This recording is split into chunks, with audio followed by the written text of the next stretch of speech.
नमस्ते दोस्तों, silent recipes में आपका स्वागत है। और आज हम बनाने वाले चौली की शेंगा। तो चलिए हमारे आज की वीडियो को शुरू करते हैं। तो सबसे पहले जो हमारी शेंगा है उसको अच्छे से काट लेना है। जिस जिस शेप में हमको काटना है उस शेप में काटना, जैसे हम काटते खाते हैं वैसे ही काटना है। और इनको अच्छे से पानी में धो के अच्छे से निकाल लेना, ताकि इसके अंदर की जो जितनी भी डस्ट वगैरह जो भी है वो सब निकल जाए।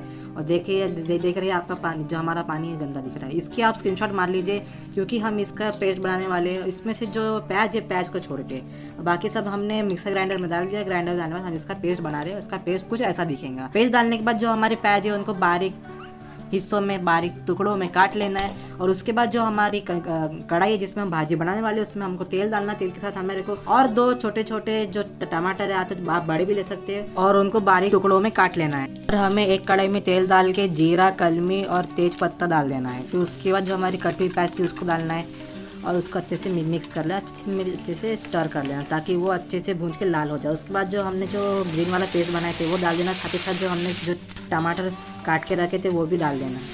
और उसके बाद जो जितनी क्वांटिटी में हम मसाला डाल रहे हैं इसमें, आप इसमें अच्छे से देख सकते हैं। और आपको जानना है कि हमने कितनी क्वांटिटी में लिए है, तो आपको हमारा डिस्क्रिप्शन बॉक्स देखना पड़ेगा। सभी इसमें आपको पता चलेगा कि नमक, मिर्ची, गरम मसाला, हल्दी हमने कितना डाली है। तो उसके बाद जितना भी जो मसाला इसको अच्छे से मिक्स करने के बाद जो हमारी शेंगा की भाजी है उसको उन मसालों में डाल देना, ताकि वो अच्छे से मसाले के साथ मिल जाए। उसको अच्छे से स्टर कर लेना। साथ ही साथ हमें थोड़ा सा पानी डालना है। पानी इसलिए डालना है क्योंकि जो हमारा मसाला और भाजी है नीचे से जले ना।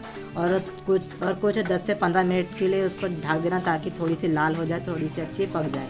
तो पकने के बाद जो हमारा जो धनिया होता है वो धनिया इसमें डाल देना, क्योंकि हमारी भाजी पूरी तरीके से बन चुकी है और हमारी भाजी खाने के लिए तैयार है। अगर वीडियो पसंद है तो वीडियो को लाइक, शेयर, सब्सक्राइब जरूर कीजिए। हम आपसे मिलते हैं किसी एक और नई वीडियो में, किसी एक और नए टॉपिक के साथ। तब तक के लिए खत्म। Bye bye, tata, goodbye, गया।